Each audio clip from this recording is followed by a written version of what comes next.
Okay, I guess it looks like we have a quorum, so I'm going to open the meeting and uh,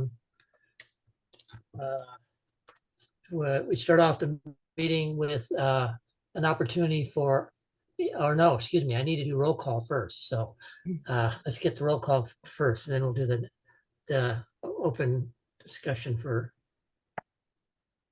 So Darcy, can you do that, please? Commissioner Lopes, Here. Commissioner Stevens, Present. Commissioner Lee, Present. Commissioner Founds, Present. Commissioner Murphy, Present.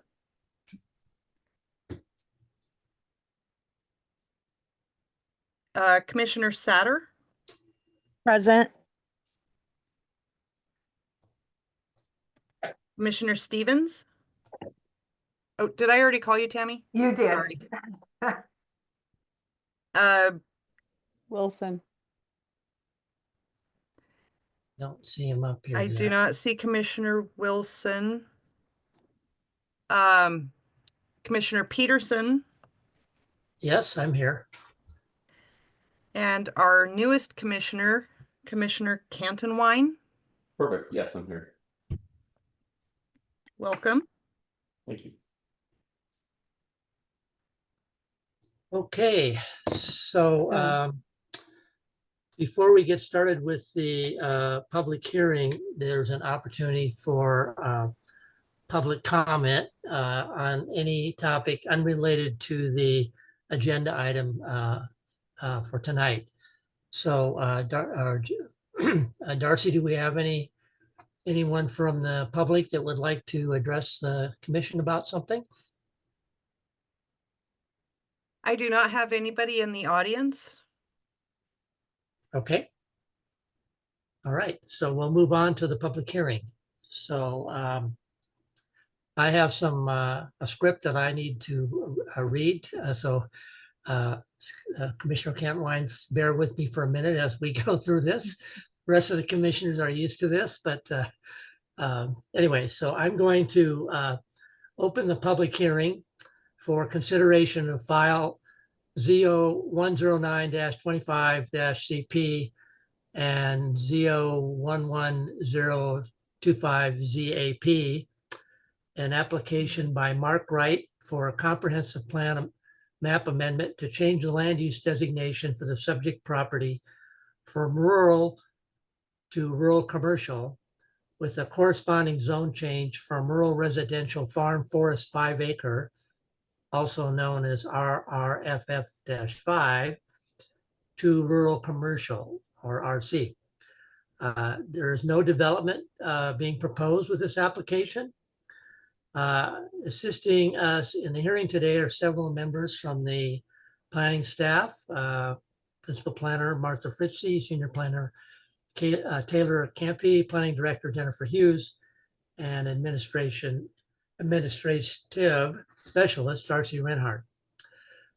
This public hearing is being conducted virtually using the Zoom platform. Panelists for today's hearing will include members of the Planning Commission and county staff. Have both audio and video capability. The applicant will be added, although I see they're present right now during the presentation, which is great. If a panelist is participating with audio but not video, members of the audience will not see the panelist's name on the screen, but will be able to hear them when they speak. Audience members who have joined the meeting will have their mics muted unless they wish to testify, in which case they will be called upon to do so by the county staff moderator.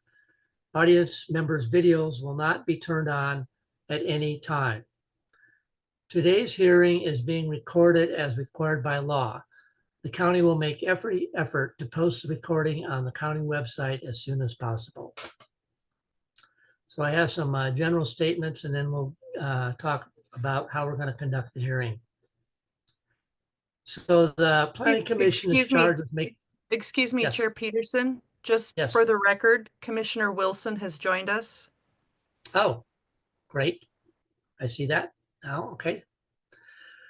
Okay, so the Planning Commission is charged with making a recommendation on the application to the Board of County Commissioners. The record from this hearing will be forwarded to the board, which will make the final decision on this matter. The board will conduct another hearing on this application on August 5th, 2025 at 10 a.m. That hearing will be de novo, meaning that the hearing will be started and new and additional testimony may be offered. Tonight's hearing will not go beyond 10 o'clock unless the majority of the planning commissioners in attendance vote to continue past that time. If not concluded, it will be continued to a date and time certain. The hearing may be continued for other reasons as well. If an announcement of an additional hearing date and time is made tonight, it will be the only notice given of that additional hearing. Okay, so here's how we're going to conduct the hearing. So first, we're going to have the Planning and Zoning Division staff report. If there's any entry into the record of any additional correspondence that's been received, any technical information from other government agencies, testimony, then by the applicant or representative. You have 60 minutes for that. Then there will be testimony by representatives of recognized community planning organizations or hamlets. The maximum length for that will be 10 minutes per CPO or hamlet. Then any testimony by proponents of the application, maximum length, 3 minutes per speaker, or I may let you go a little longer if we don't have a lot of people. Testimony by opponents of the application, again, the maximum length of 3 minutes. Any testimony by people who are neutral on this application, again, maximum length 3 minutes per speaker. Then there'll be an opportunity for the applicant's rebuttal, which is limited to arguments addressing evidence already in the record, maximum length 30 minutes. Then there'll be an opportunity, if necessary, for Planning and Zoning Division staff sub-rebuttal, which will be limited to addressing evidence already in the record. We'll then close the public hearing, and then the Planning Commission will have its discussion and take action. I will point out for testimony that there is a designated time that will be open for testimony. I'll make that clear when this is. If you want to provide testimony, you will utilize the raise hand feature in Zoom. Attendees on PC and iPad, you have a raise hand button on the Zoom bar, top or bottom, depending on your device. Attendees by telephone use *9 to activate raise hand feature. When the moderator switches you over to provide testimony, your screen will look different for a moment. Primarily, you will see all applicants' cameras, not just the one who is speaking.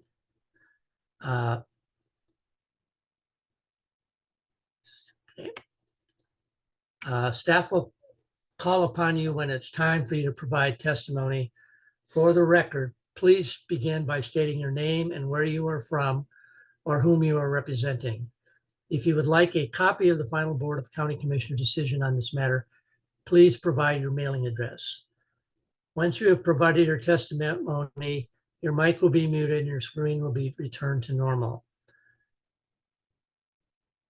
Now is the time set for the public hearing related to previously identified comprehensive plan amendments and zone change application. This is a quasi-judicial land use hearing, which means two important things for those participating in this hearing.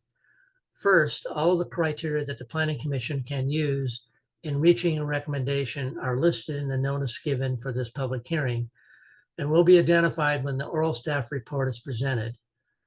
All testimony, arguments, and evidence must be directed toward these criteria or other criteria in the comprehensive plan, zoning, and development ordinance or other land use regulations that the person testifying believes to apply to the decision. Accordingly, anyone testifying is asked to please direct your testimony to a relevant approval criteria.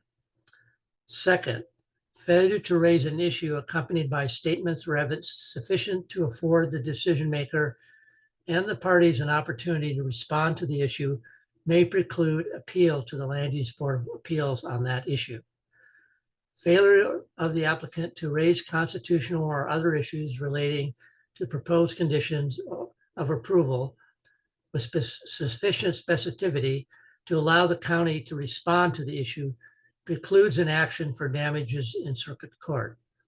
Once final, the county's decision may be appealed to the Oregon Land Use Board of Appeals. At this time, I would like to ask members of the Planning Commission to disclose any ex parte contacts, bias, or conflicts of interest. Please indicate the nature and the extent of the ex parte contact, bias, or conflict of interest, and indicate whether you intend to participate or abstain from the hearing. If anyone wishes to challenge the impartiality of any commissioner, please clearly indicate your intention to do so in any written or oral testimony you may provide. With that, we will now ask the Planning and Zoning Division staff to present the staff report. Brian, you have a question? Yeah, I need to disclose something to the board. Okay, Mr. Peter Finley Fry and I have worked together in the past. We've done a few projects together.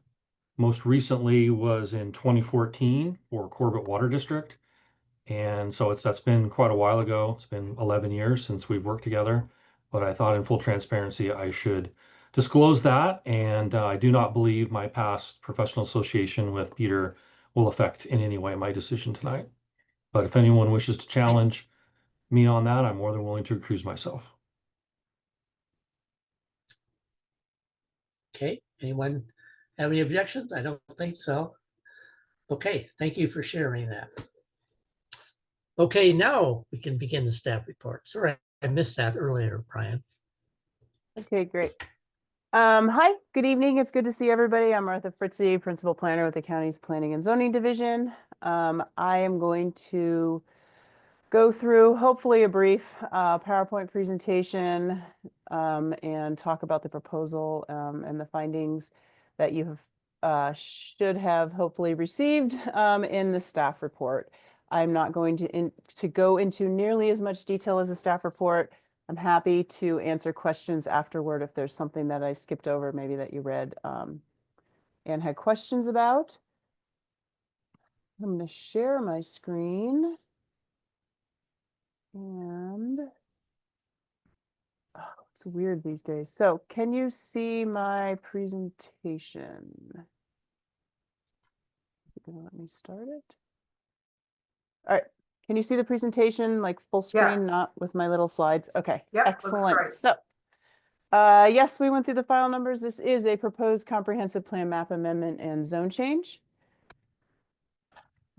Specifically, this is a proposal to change the comprehensive plan designation from rural to rural commercial with a corresponding zone change from rural residential farm forest or RRFS FF5 to rural commercial.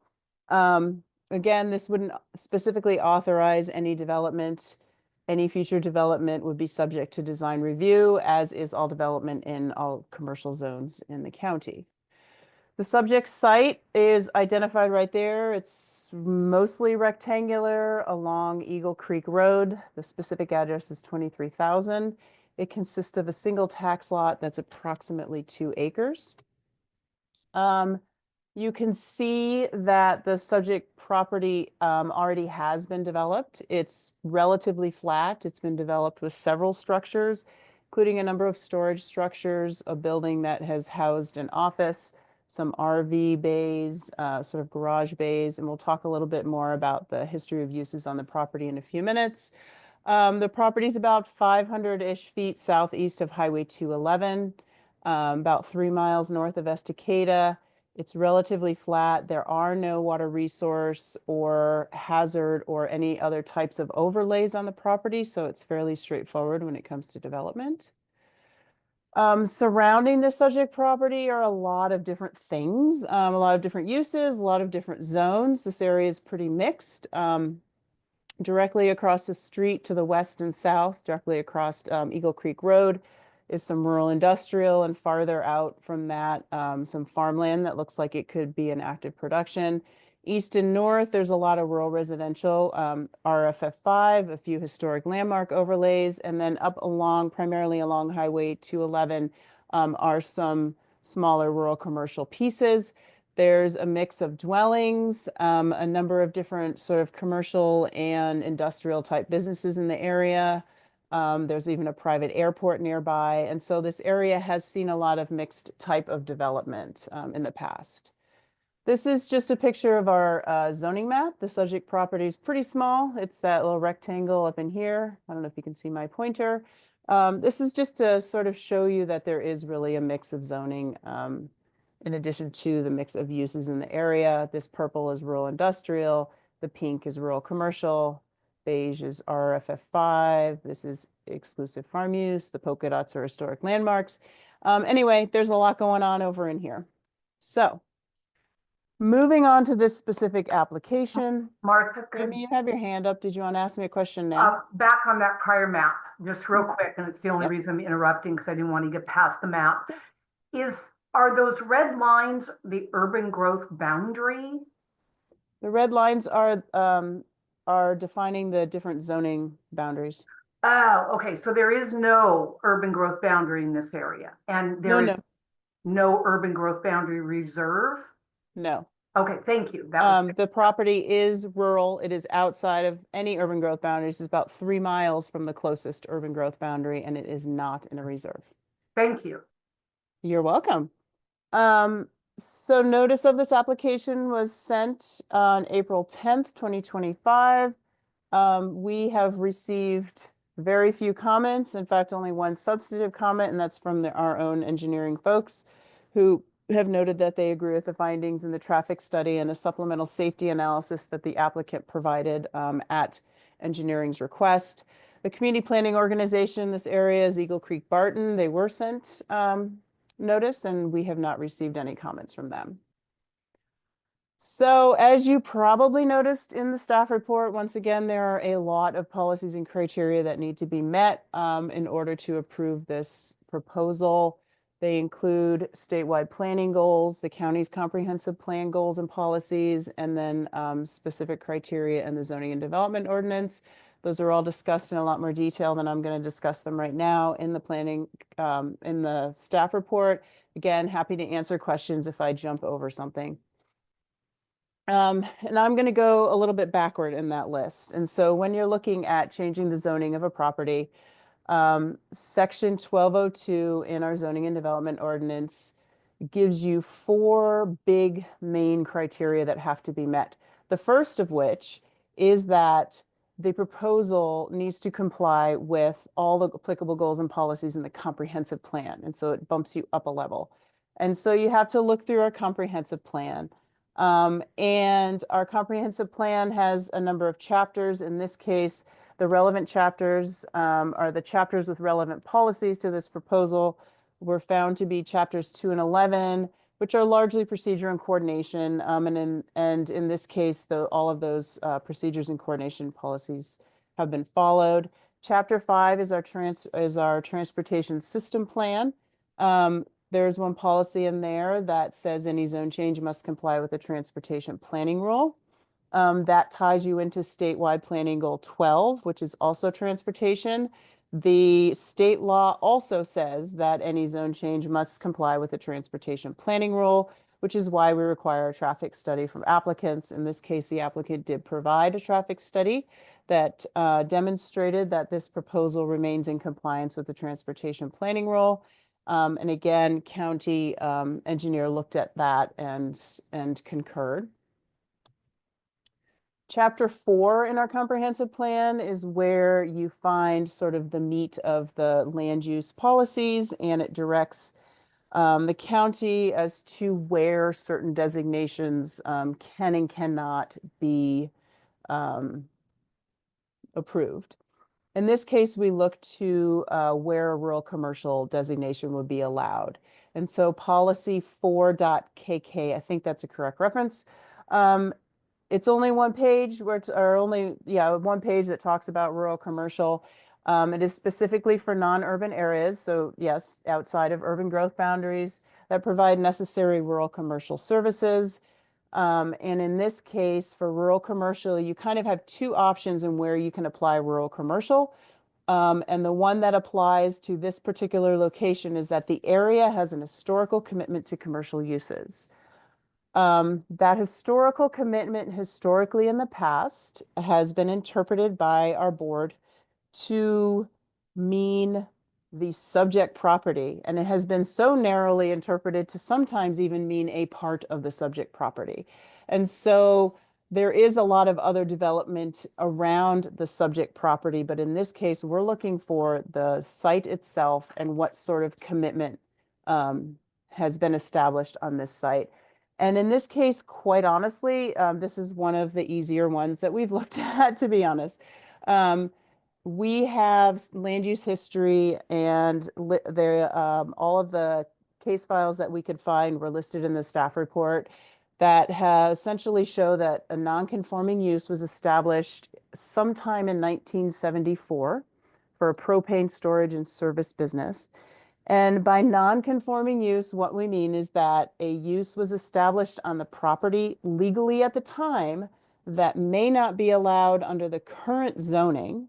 But because it was established legally and it was the county that had changed the zoning and made it essentially illegal, we recognize and allow that use to continue to operate as long as it is not discontinued. It used to be 1 year, now it's 2. But the point is that in looking at whether or not you're determining something as a non-conforming use, you are actually looking at when it was established, was it established legally, and has it continued to operate? And so based on the history, well, and once you've established it, you can also change it. You can alter it. You can change the type of use. You can expand it. You can do things like that. And that is exactly what's happened on this site since the non-conforming use was first verified. Over the last 20 years or so, there have been several alterations of that, including these businesses listed here for semi-truck and trailer storage, sales of wood stoves and pellets. And then most recently, for the past, I want to say 15, I don't have it in front of me, at least years, it's been an RV and boat storage, service and repair facility, and limited sales of parts and accessories were allowed. And so in going through the land use history and seeing that at each iteration, we had to look at whether or not this property still had a non-conforming use. It's pretty easy to come to a conclusion that this property has been committed since, at least since 1974. But then we need to look at what it was committed to. Were these commercial uses? Were these industrial uses? What were they? And so the short version is based on the specific uses and the time and how they are addressed in our zoning code.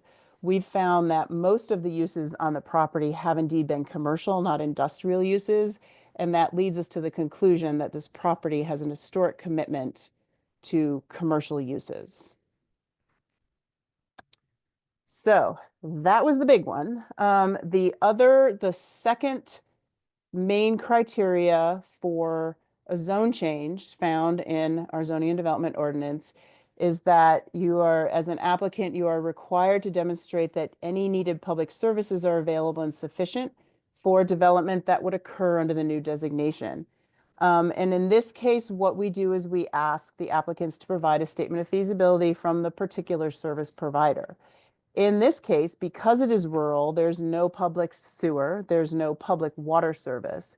And so the only potentially public service that we would look at is stormwater management. And that requires a statement of feasibility. In this case, it's from county engineering, and they assess whether or not the stormwater for future development could be accommodated on site, or if there's potentially some issues. At the time of the writing of the staff report, we had not received the preliminary statement of feasibility from the applicant. We have since received it, and it is signed. And I forwarded it to you earlier today. It's been added to the record as Exhibit 7 So now we can say that this criteria has been met. The next two big ones have to do with traffic and the transportation system. 1202.03C, basically, it says that the transportation system is adequate and will remain adequate with approval of the proposed zone change, which ties to the transportation planning rule, which ties to Chapter 5, so it all ties together. Part D talks about the safety of the transportation system is adequate to serve the level of development anticipated by the zone change.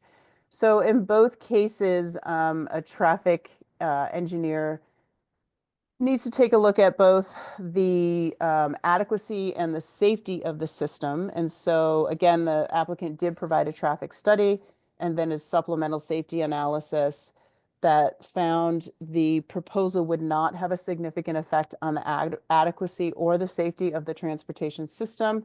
And county engineering has reviewed that and concurred. So in conclusion, staff finds that this proposal does meet all the applicable criteria for the comprehensive plan map amendment and zone change to rural commercial. And staff does recommend that the planning commission recommend approval of Z0109-25 and Z0110-25 with this little note that I do know that this is different than the recommendation in the staff report that you received, but hopefully it was pretty clear that really all we were missing was this preliminary statement of feasibility. And once we had that and it was signed and it was affirmative, that we could then recommend approval. So all of that has happened. And that is it. I'm happy to answer any questions anyone has.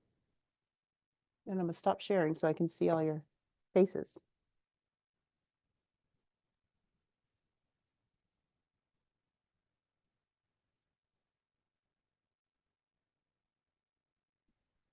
You're on mute, Tom. I mean, Chair.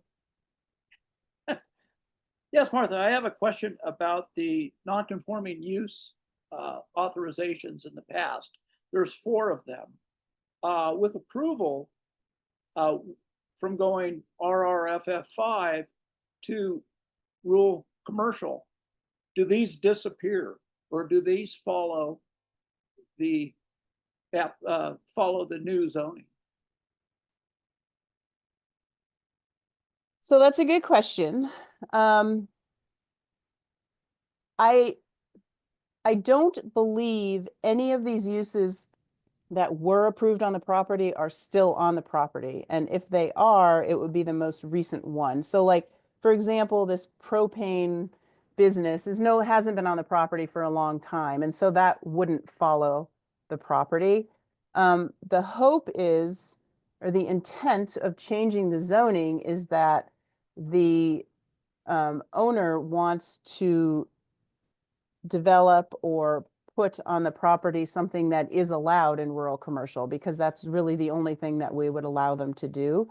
To the extent that there is something non-conforming that is still established on the property and has continued, we would allow it to happen. And I'll give you an example, like if there is a structure that was legally built on the property that is non-conforming in some way, shape, or form, be it setbacks or size or something like that, we would allow it to continue.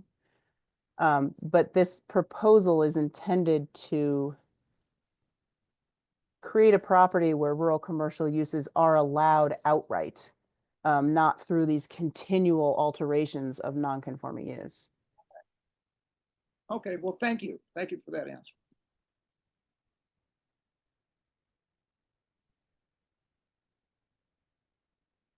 I think I see Chair Peterson talking, but you're on mute. Commissioner Wilson. I didn't even realize I was on mute. Hey, Tom. You said that has the same owner been since 1974? Has this property been owned by the same person since 1974? No, I don't believe so. Okay.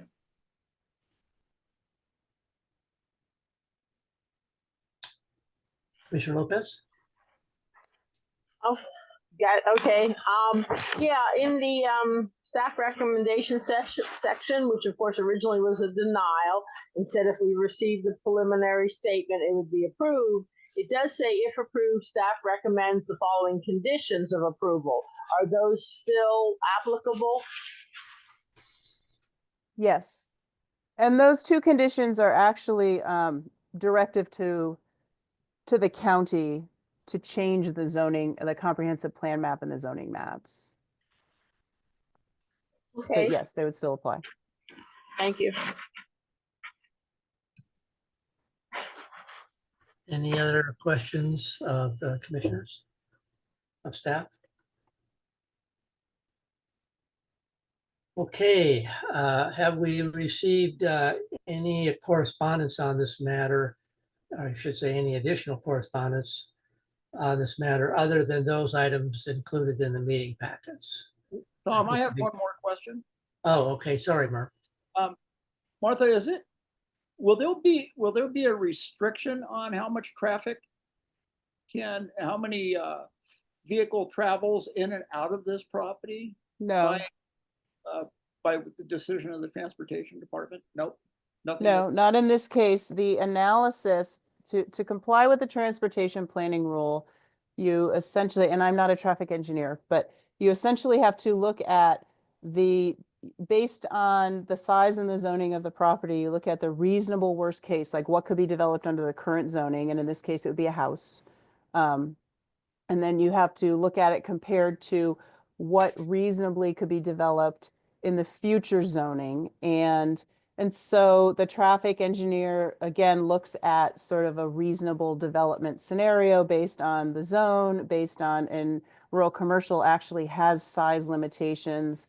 And it looks at these reasonable worst case in either, and sees what that increase would be. And in this case, the increase was found to not have a significant impact on the adequacy of the transportation system. In the past, we have had studies that have found an impact and limited traffic because of that, but that's not what's happening here. Okay. Okay. Well, thank you. Okay, any other questions? All right. So where did I leave off? Oh, I think the question or the comment was, have we received any other correspondence? I think you admitted that you had. I admitted. Yes, so we have uh, received the preliminary statement of feasibility. It's been added to the record. I forwarded it to all the planning commissioners, although I'm not sure if Commissioner Canton-Wine was on that email, Darcy? Was he? I just replied to the packet, so it probably went to everyone. Okay, If it didn't, I apologize, but that is the only thing that we have received since your packet went out. okay. All right. Are there any other government agencies here to provide technical information related to this application? No. Okay. So with that, we can move on to testimony from the applicant. So you've got an hour if you need it.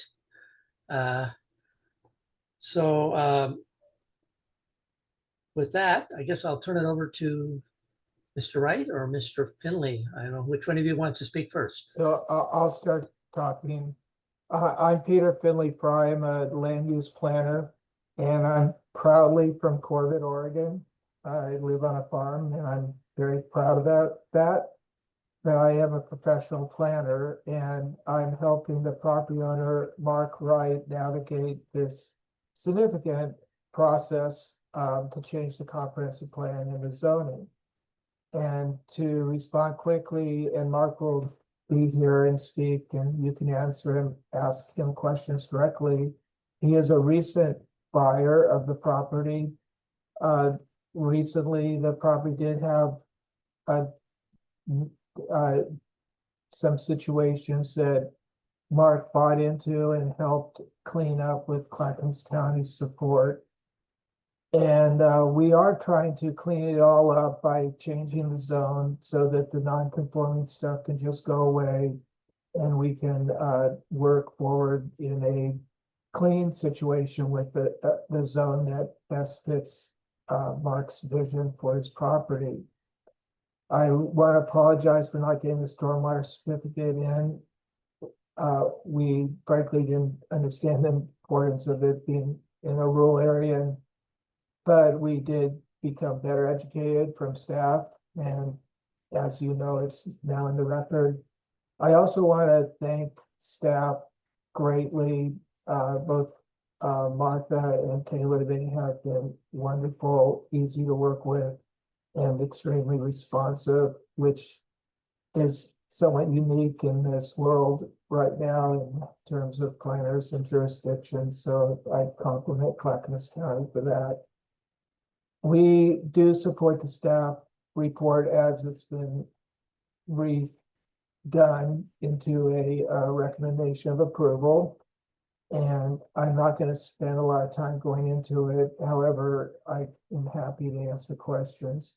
I'd like to turn the floor over to my client, Mark Wright, so that you can talk to us directly.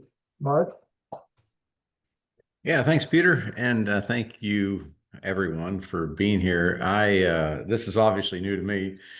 A little background on me. I grew up in Oregon, grew up here in Oregon City out on Springwater Road. I still live on Springwater Road, ironically, today. Moved back to my home ground with a quick stint in Damascus. But was a business owner in Clackamas County for 28 years. Me and my wife, we recently transacted that business, and we now needed a place to relocate our movie trailers. So the business that we're wanting to operate out of this property, we own a lot of movie trailers, wardrobe, hair and makeup, etc., that support the film and TV industry. So a lot of these movies and TV shows, Netflix series, etc., that get filmed, even that spinoff of Yellowstone that was filmed here, our equipment supports all of that. And we need a place to operate that out of. So that's where this property came up, and we purchased it. As Peter mentioned, it did have some issues. It was red tagged for a whole lot of reasons by the prior owner. Not really sure what they were thinking, but we went into it, worked with Diane in the county. She was great and really let us understand what we were getting into. Although I don't think you ever truly understand it until you're there. And we've owned it now about a year and a half, give or take. And we spent a good year in construction and fixing all these issues. And here we are today. So one of our primary concerns, I won't say it's a concern, but just issues with the property, is that it was under conditional use. And having a rural property that is residentially zoned and being used since 1974, maybe earlier, I don't know, in a more of a commercial application, it just made sense to get it zoned the way that it's being utilized, so that we can be fully under the county's guidance in regards to anything we would want to change in the future. So that was the primary purpose of this, is to get out of the conditional use, which has a whole lot of challenges for both parties, and to get to a zoning that allows us to utilize the property the way that I think, well, the way the property has been used historically, but also the way that the property is intended to be used going forward. As Martha mentioned, we don't have any current plans to expand or change anything or do anything different on the property. Literally, it was just to clean it up and get it because it works for what we want to do. And that's what the goal was. I'll echo Peter's statements that Martha and Taylor have been fantastic, especially for me. This isn't what I do. And being able to get educated in their kindness to take a call from me and explain to me the things that I just don't understand in regards to this has been great. So honestly, that's why this last piece of information was late in the game. That was on me. And thank you, Martha, for educating me so I can get that done. So happy to answer any questions I can answer, but really appreciate everybody's time. Okay, does any commissioners have a question? Commissioner Wilson, you have your hand up. You're on mute. Commissioner Wilson, you're on mute. Here we go. All Okay, right, am I okay now, Tom? Okay. I understand that you work with the filming industry. What type of equipment are you got there? I'm just curious about that. Is it, what type of equipment do you have there in storage?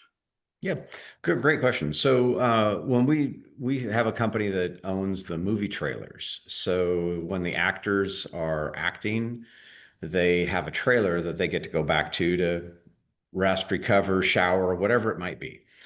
And we also have the hair and makeup trailers and the wardrobe trailers, et cetera. So all of the support functions, which really supports Oregon, because the way the Oregon Film Commission works is they have an incentive program to try to bring these things to Oregon. But it only helps the film industry if they hire equipment, et cetera, out of Oregon. So they don't get any benefit if they bring them out of LA. So we started this company to help support that. And it's worked very well. I think we did about 15 years ago. And we've got these trailers going up to Mount Hood and, out to Estacada all the time. There's a lot of filming out there going over to Eastern Oregon. So we support a lot of the rural community in regards to this. But yeah, it's mostly trailers. And there is an outhouse too. It's a really fancy one. And so a semi truck, but it is an outhouse. So the traffic study indicated that there wasn't much traffic coming in and out of there on a real frequent basis. It's basically Correct. when there's something going on with the film industry that you got traffic moving up and down the road, right? Yeah, and it's actually less than that. If you think about it, it's hard to explain, but if you think about it like a rental company, it's only that trailer leaving, and it might be out on location 6 months. So it's one trip for that trailer in 6 months, and then it comes back, and that's it. So it's not in and out, in and out, in and out every day. It's literally when they need them, they take them, and they go to their stage, and then they move out to their locations and back, and we support all that. And then when it's done, they come back, and it's basically a place to store the trailers. Yeah. And how many trailers do you have there? Oh man, my CPA asked me that. I should know better. I think we have 13 of the actors trailers, and we have I think there's 3 hair and makeup and wardrobe trailers. These are all about 48 feet long, something like that? No, these are 30 foot. Okay. Yeah, so they're actually tow behinds. They're not semis. These are tow behind trailers. So you could pull them with an F-350. Notice I mentioned a Ford. I didn't say a Dodge. Okay. Hopefully that doesn't hurt me. Yes, I'm a Ford fan. No. Thank you very much for the information. I appreciate it. And I just wanted to find out what was going on. Yeah, I understand. It's, Hollywood's an interesting thing. When we owned our business, I owned a company, my wife and I, for 28 years, and we were in Clackamas. We were actually right next to Warren Industries, off of Caps Road. And we had a building there, 120,000 square feet, and we allowed the film industry. That's how we got connected with this. In 2006, we had built our building. We weren't using the whole thing. And they knocked on our door one night, literally one night. It was in the middle of December, pouring rain, dark. We're the only company back there. And they're like, hey, what are you doing at the other side of your building? And that's how it all started. So, Lakeshore Entertainment showed up, and they filmed a movie called Untraceable with Diane Lane and Billy Burke. And I got to meet a lot of these people, and the Oregon Film Commission came out, and they were very happy with it because it was supporting local businesses and just some really good people. And next thing I know, there was an opportunity, so we stepped into that. And Twilight got filmed next, and then Extraordinary Measures with Harrison Ford and Brandon Fraser, and it just grew from there. So yeah, it was a really, really interesting times. I've sold that, of course, since then, and back in 2022. I sold that business, and so don't do that side of it anymore, but we still have the trailers. Well, good. I appreciate your information. Absolutely. So, do you have any more questions? Because we're happy to answer anything. No, so what do we have Just to one do to get a question. tour? No, I'm kidding. Commissioner Murphy? Will Mark or Martha, perhaps you can answer this. Will the septic system be able to be utilized?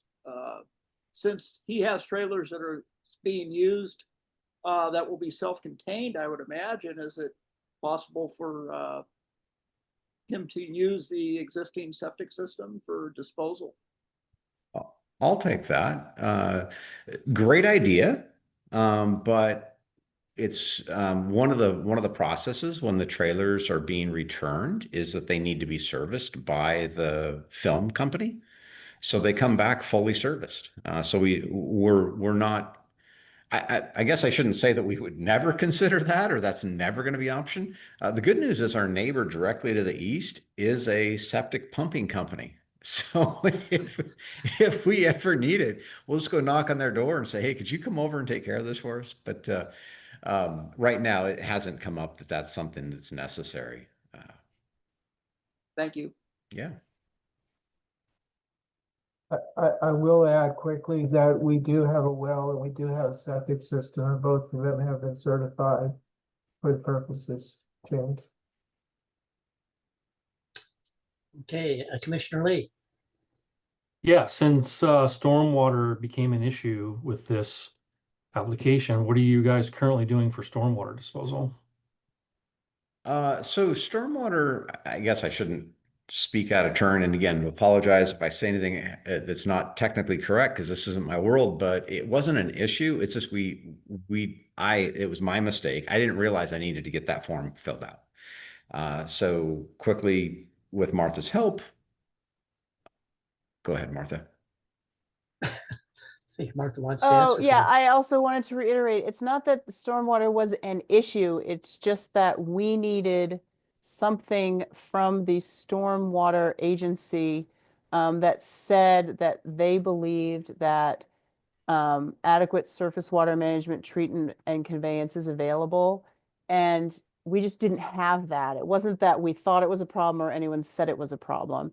And in this case, we did receive that. And typically in the rural areas, unless there's something very unique and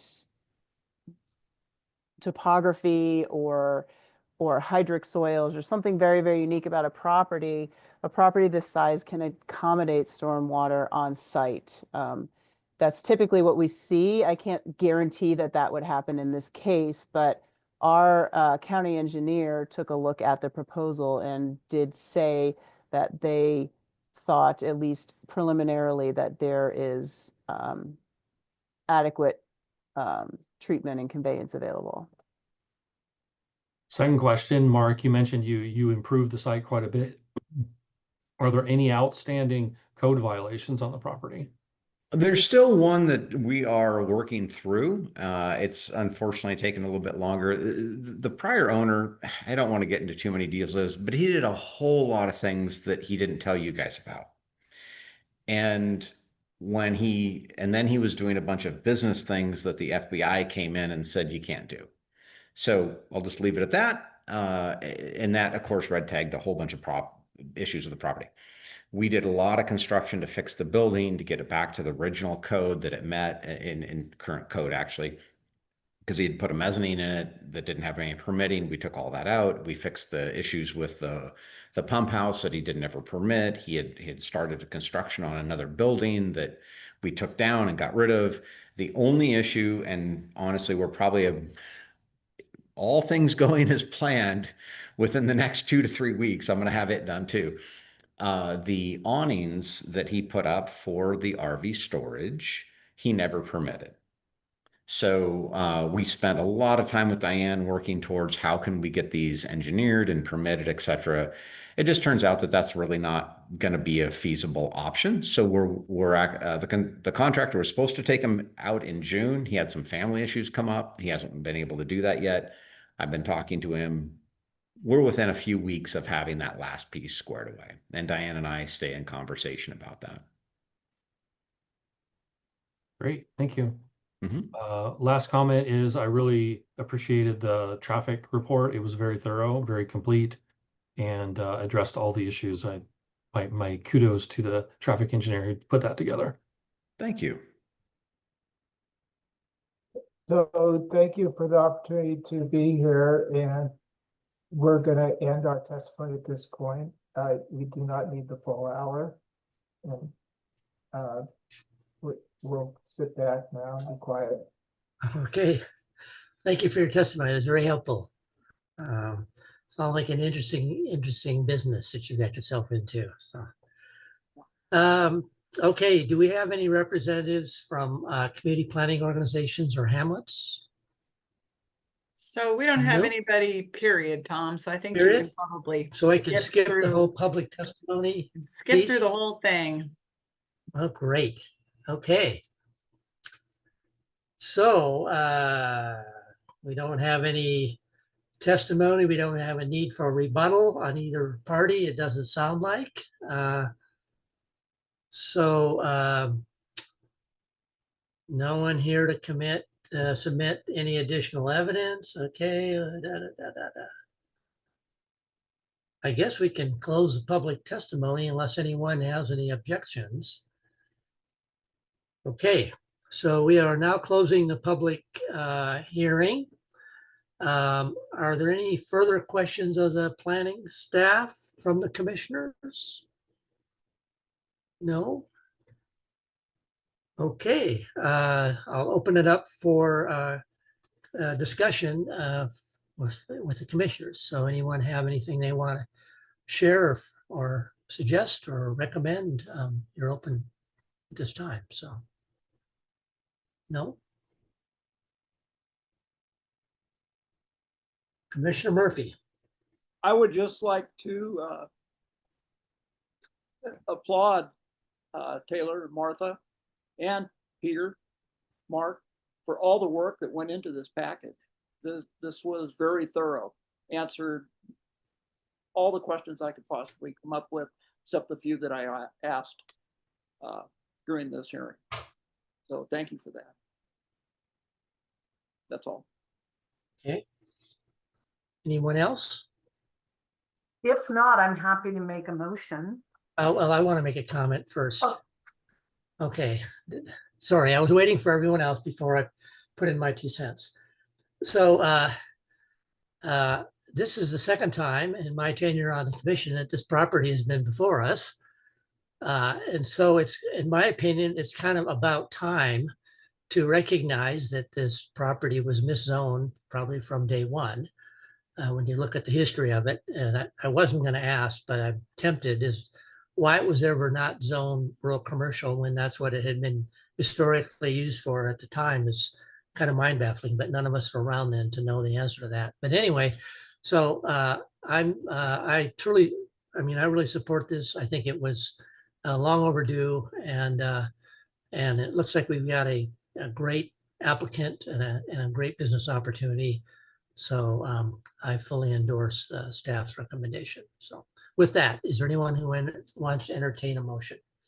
I would move to recommend approval of Z0109-25 and Z0110-25 to the Board of County Commissioners as recommended by staff. I'll second that. Okay, it's been moved by Commissioner Stevens and seconded by Commissioner Lopez. Do we want to do a raise hand vote? What's your preference, Darcy? Probably need a voice. Probably voice? For Okay. the record, It has to be voice?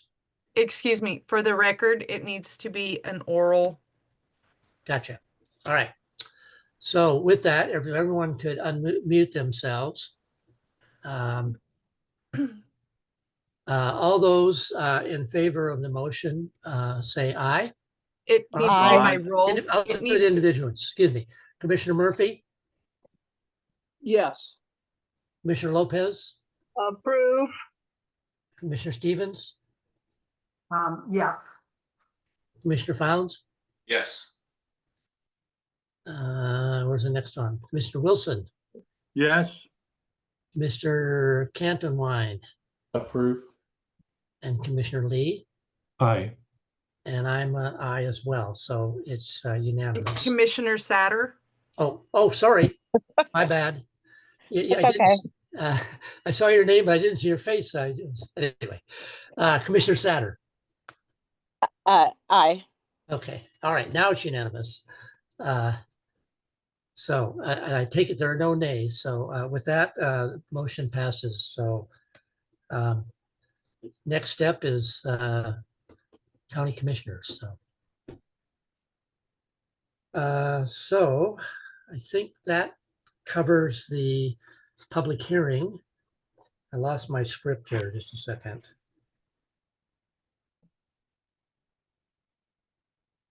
I don't know where it went. We're gonna Hold on. elect officers. That's what's next. Yes, but before we elect officers, I wasn't aware that our newest commissioner was going to be able to join us tonight. So I thought we would take a minute and let him introduce himself. I had the pleasure of being on the interview, so I know a little bit about him already. I think he's going to be a great candidate, or a great commissioner, I should say, not a candidate anymore. So if you wouldn't mind just sharing a little bit about yourself, and then each of the other commissioners, if you want to share a little bit about yourself to Commissioner Cantwine, I think this would be a good time to do that before we do elections. So having said that, you're on. Thank you, Commissioner Peterson. Everybody, my name is Scott Cantonwine.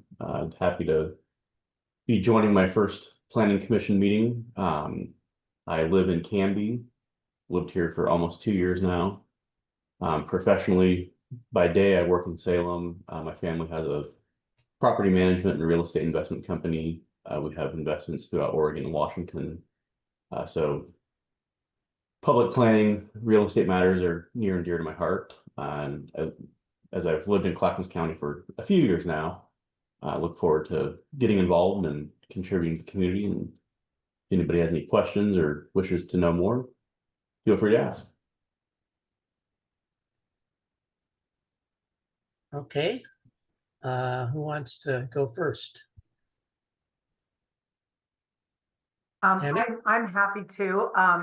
Scott, my name is Tammy Stevens, and I've been on the commission for a while.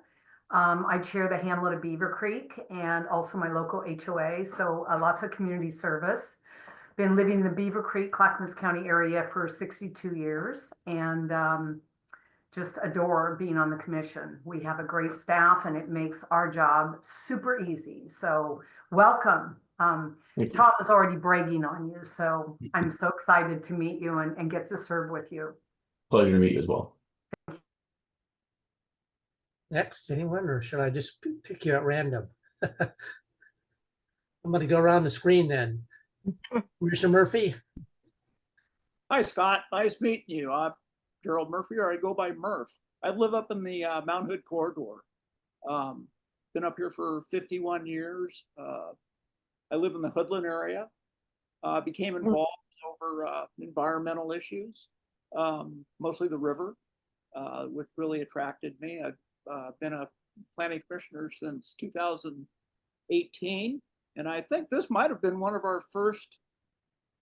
first commission meetings was working on this property. Exactly, but it might have been. I know it was one of the first. So yeah, I'm very involved community-wise. That's about all I do. I have a logging background, general contractor, roofing, estimating, excavation. I've had many.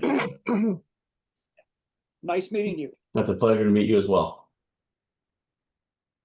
I guess I'll put myself on mute. I've got a 3-month-old in the background who wants to contribute, and oh, I'm just gonna put on mute so we don't have to hear from her.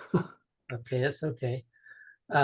well, we met briefly, but I've been on the, I just started my 4th term, so I can't remember when I started. It's been so long ago. And retired and worked for the Port of Portland for many years prior to retirement, and have been involved in various community endeavors over the years, including help create North Clackamas Park and Rec District way back in 1990. So, Commissioner Lopez?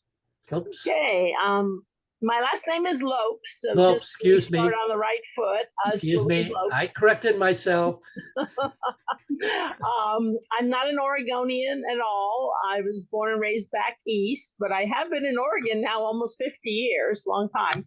I've lived in Clackamas County almost 35 years, and I'm in the little area called Meadowbrook, which is where Highway 211 makes the L shape between Molalla and then going on to Colton and Estacada. That's a little Meadowbrook area.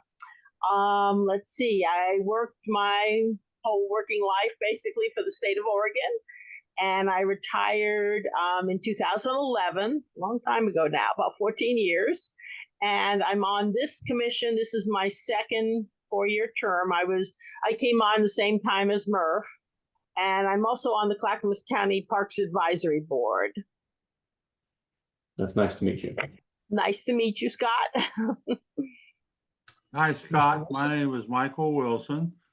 I'm a retired Marine, served 20 years in the Marine Corps. I'm also an industrial engineer. I was recruited up here in 1996 by Gunderson to run their information systems. I'm involved with multiple commissions on the county. This one plus the Traffic Safety Commission, as well as some other activities that I work with on the police department. So I've been up here since 1996 and want to participate with the county. Nice to meet you. I had a little bit of a history with Gunderson. My family still owns some of the first center beam rail cars that they produced for Hamlin Lumber. So Gunderson is a familiar name. Yeah, it's a great company, and I enjoyed working there. We put in a lot of stuff. When I joined it, we started developing internationally in Poland and in Mexico, and also in Canada. So it was a good experience for working with the communications area. Okay, I think next up would be Commissioner Lee. Hi, good evening, Scott. I'm Brian Lee. I live in Oregon City. I lived there since 1994 with my wife. Raised 3 children here, and currently I'm a civil engineer working for Pace Engineers, and I do development work. So my time on the board is relatively new, like you. I consider myself a newbie. I've been here maybe a year, something like that, a year and a couple months. So a lot of it's new to me too, figuring this all out. I grew up in Salem, went to McNary High School. Not sure what high school you went to, but Blanchette Catholic. I lived in the South Salem district. Oh, okay, South Salem district. And my parents grew up in Salem too, so we have a long history in Salem, know it well. Very nice. Welcome to the board. Thank you. Commissioner Founds?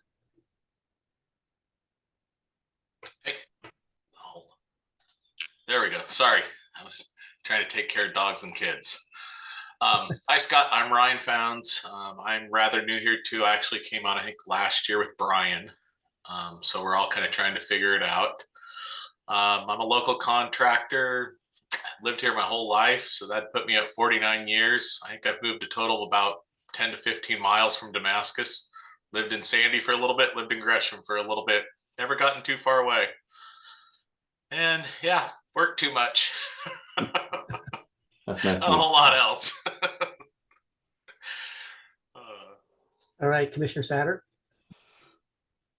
My name's Jennifer Satter. I live in Molalla. I've been here this last time for about 20 years. But I'm from South Clackamas County, mostly Eagle Creek, actually. My background's accounting, corporate accounting, and I served on the Molalla City Council, Molalla School Board, and Molalla Planning Commission. And I've been on this planning commission for less than a year. I'm probably the newest, I think, before you. Nice to meet you. Great. I failed to mention, I live in the unincorporated area, Clackamas County, and right on the border of Happy Valley. So as you can see, we have probably one of the very good cross representation of the county on the commission, probably the best it's been since I've been on it, I think. So a lot of interesting backgrounds and areas that we kind of are familiar with and represent. So I really like the makeup of the current commission. So look forward to working with you going forward. Okay, with that, it's time to elect officers. Apparently my term is up, although I was informed if I don't object, you could re-elect me another term, which I'm willing to do in the interest of making it simple. But if you weren't satisfied with my first year, I fully understand if you'd like to bring in new leadership. So I take no offense, but I'm just laying it out there. I can go either way. So with that, Hey, Tom, do we have? who is the Yeah. who's the current vice chair? Is it Murph? It's Murph. Yes. That's what I thought. Well, Yeah. I'd like to make a motion to re-elect both of you, if you are both willing. I'm seconding that. I knew you. You were the one that instigated me in the first place. It was. Murph, are you okay with that a run? Yeah. Oh, yeah. Okay, so how Can many we years vote now? on- Can we vote on this by just hand raise, or do we also need a roll call? I think we're doing roll calls because it's really hard on the recording if we don't do it that way for the people who watch it later, which I don't know if anybody does, but if they do, so let's just go ahead and have Darcy call the roll. Yeah, it is for visually impaired. It's easier for people to track this, and we get views. We are hot on YouTube. Oh, I need to fix my hair. Whoa, I should have worn a different outfit.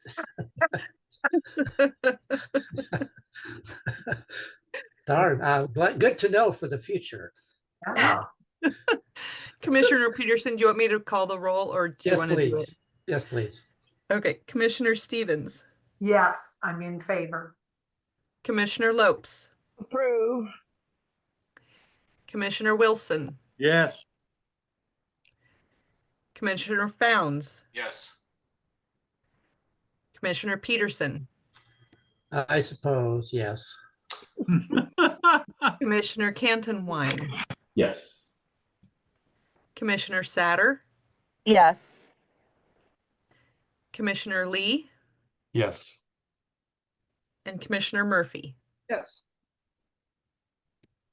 It's unanimous. Okay, I guess you're stuck with me for another year. So just for our new members, just to kind of, or newish, and our one new member, we elect officers every year. The chair can serve 2 consecutive terms and then has to at least take a 1-year break. So that's why will now be Chair Peterson's 2nd term. The bylaws actually say that we do this in May, but somehow it never really seems to quite work out that way, just because depending on when we have our meetings and what else is going on. So we're a little bit late this year, but that's how it works. And so for those of you who might want to have leadership positions in the future, there's an opportunity that comes up annually for that. Next year for sure. I'm turned out. That's right. He'll be termed out. Okay, is there any other business? I was going to ask about the status of our new commissioner, but I don't need to do that. Do you have anything else you want to share with us, Jennifer?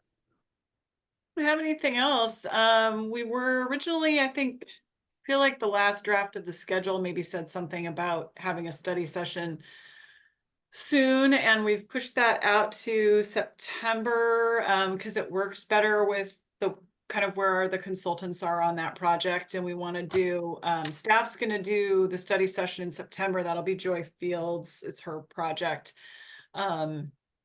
We want to do it like right before, because then I think the consultants are going to come and actually talk with you, and kind of, you're going to be the technical advisory committee for this project, and that's going to start in October. And so we didn't want to have the study session too soon and then not come back to you till October. So that's why that got pushed out to September. So at the moment, there is nothing scheduled until September. And Martha, do we know yet if that second date in September is firm or not? We do not. We actually have 2 other comp plan zone change applications in, but neither of them is complete yet. And so we had thought that the one that's listed in the agenda would be complete by now, and we would take that September 22nd date. But I haven't seen We'll it. see. Yep. They don't have much time because the notice, a few weeks still, I guess, to figure it out. Yeah. All right. So I think that first date in September is pretty darn firm, that there will be a study session on this clear and objective standards, kind of environmental overlay regulations needing to be clear and objective. That will be coming to you in September. And then tentatively the second date will be for a comp plan zone change, but depends if they get us everything they need to get us before then, before the notice has to go.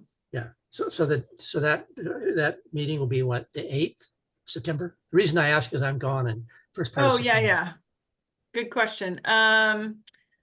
Yes, September 8th is the study session, and then September 22nd is tentatively a public hearing on a comp plan amendment and zone change. But if it's not complete in time, we'll have to push it out because the notice needs to go 35 days before the hearing. So I'll have to watch the video of the study section. I'll be out of the country, so I won't be present. for okay, that. you're allowed, I guess, to go to Ireland. Yeah, if you insist.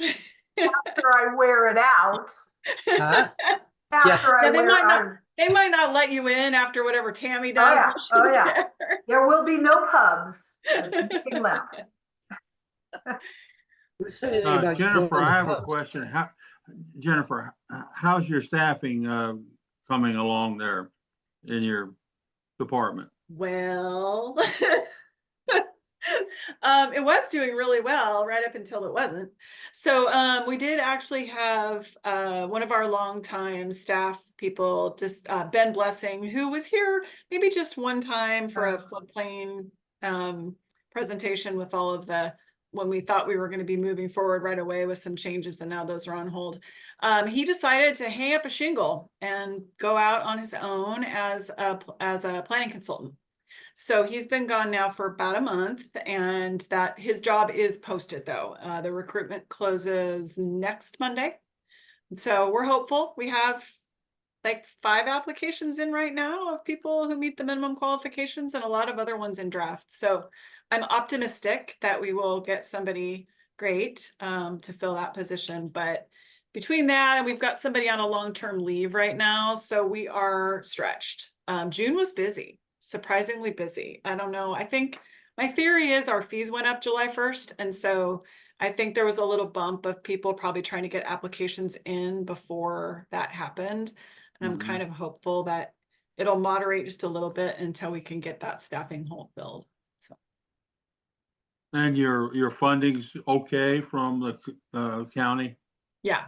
Yep. We're fine for this. It's always year to year, you know. I never try to project, but we are fine for the coming year. I have no reason to be concerned. Okay. Good to know. Thanks for asking. See a couple hands raised. I don't know which one of you was first, Martha or Commissioner Murphy. Toss a coin.